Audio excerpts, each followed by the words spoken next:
Welcome to the Department of Safety and Inspections information video on payment changes that will start on April 3rd, 2021.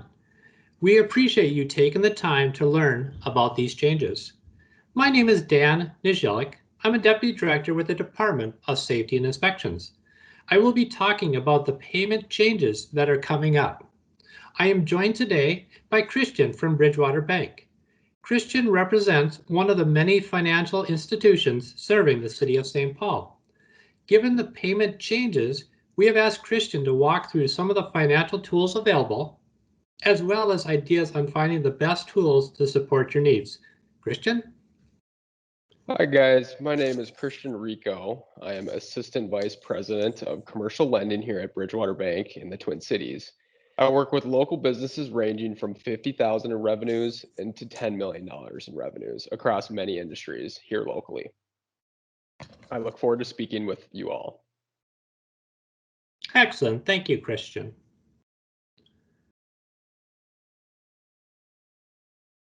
Let's walk through the changes. Beginning April 3rd, 2021, customers paying Department of Safety and Inspection fees will be 1. Responsible for a credit card service fee when using a credit card. 2. You will be able to use electronic checks, no service fee, when paying online. So let's take a little bit closer look at these two changes. First of all, service fees for credit cards. Credit card service fees apply to all DSI fees and fines paid with a credit card. This includes fees for business licenses, construction permits, certificates of occupancy, animal sheltering, and variance and site plan review applications, as well as any fines owed. The current system of the city paying service fees results in taxpayers and non-credit card paying customers to pay for the service fees of others paying with credit cards. Credit card service fees being paid by the city have continued to increase over the years. Currently, the Department of Safety and Inspection pays approximately $300,000 in annual credit card service fees. In addition, some additional information on the service fee credit card change. This new process applies to customers paying in person, via fax or mail, or on the online portal. When using a credit card, customers will see 2 charges on their statement. 1, for the license, permit, or other DSI fee amount paid, and 2, a service fee amount of 2.49%. The city will not be able to address credit card service fee issues. Customers will need to work directly with the vendor. To better understand the impacts associated with these payment changes, DSI conducted a customer survey. DSI received more than 600 responses. Survey results are guiding DSI's efforts to support businesses and residents through this transition. Here are some of the findings. The survey results showed a representative mix of respondents. Example, 30% represented businesses with less than 5 people. The survey results showed reasons that would discourage the use of electronic checks, as indicated by the respondents. 31% indicated they were unfamiliar with electronic checks. 23% used credit cards to cash flow their businesses, and 31% used credit cards to receive perks. Potential impact to being charged a credit card service fee included 50% said none to very little, 27% said some, and 19% said significant. Now let's take a closer look at the electronic check change. The evolution of electronic checks is providing a less expensive online payment option. This option is dramatically less costly. The 25-cent per transaction fee will be paid by the city. Other departments within cities, counties, and states have customers paying service fees and offer electronic checks. So those are the payment changes that will be occurring on April 3rd, 2021.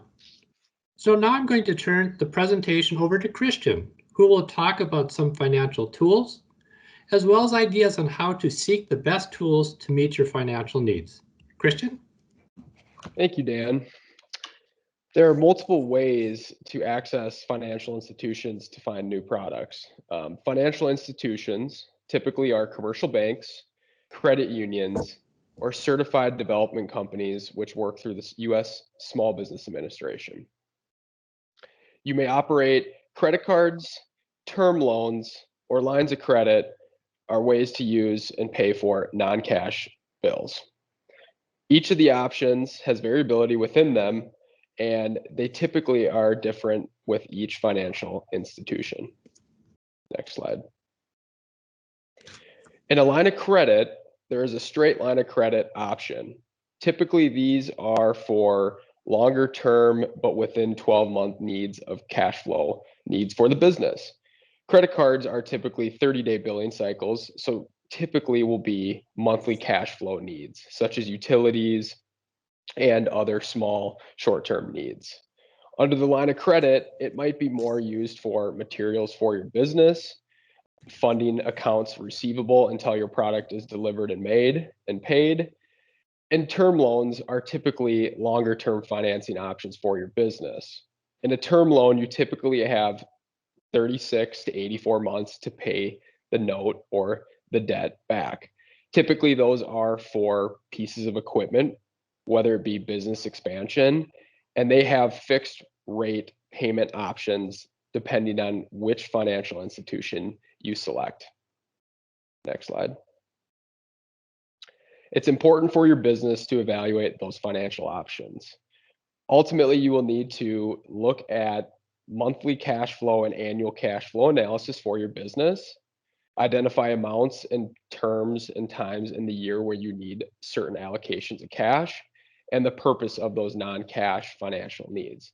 As I mentioned before, with credit cards, you have a 30-day billing cycle typically. You would want the needs of that product to be very short-term in nature, with the line of credit being more past 30 days to 12 months in your business. As I mentioned before, those would be used for working capital for your business, materials, and other pieces of materials that you need for your business. I highly encourage during this time to establish a relationship with the financial institution, as I mentioned before. It's important to have that relationship as you continue to grow, whether you be small or whether you're large and you're growing from there. I strongly encourage you to maintain a relationship and look with at least 3 options in financial institutions to make sure it meets the needs of your business, as well as it's the lowest cost of borrowing for your business going forward. Next. Excellent. Thank you so much, Christian. And also, I just wanted to encourage residents and businesses to check out the City of St. Paul's website. Our website lists numerous organizations that work with businesses and residents to provide information on available tools and resources to meet your needs. There are a wide range of available organizations on our website listed that serve the City of St. Paul. I want to once again thank you again for your time listening and learning about the changes that are happening in regards to payment changes with the Department of Safety and Inspection. And as always, if you have questions, comments, or concerns about this or any other city effort, please call us at 651-266-8989. That is your one call to City Hall. I want to thank Christian again for joining us and providing information on financial tools. And finally, I will end with the standard legal disclaimers, although I cannot speak as fast as most radio announcers. First of all, the selection of Bridgewater was neutral. Second, no one in DSI has any financial interest in the bank. And finally, the city is not endorsing or promoting any type of Bridgewater financing options. Thank you so much for your time, and for doing business in the city of St. Paul.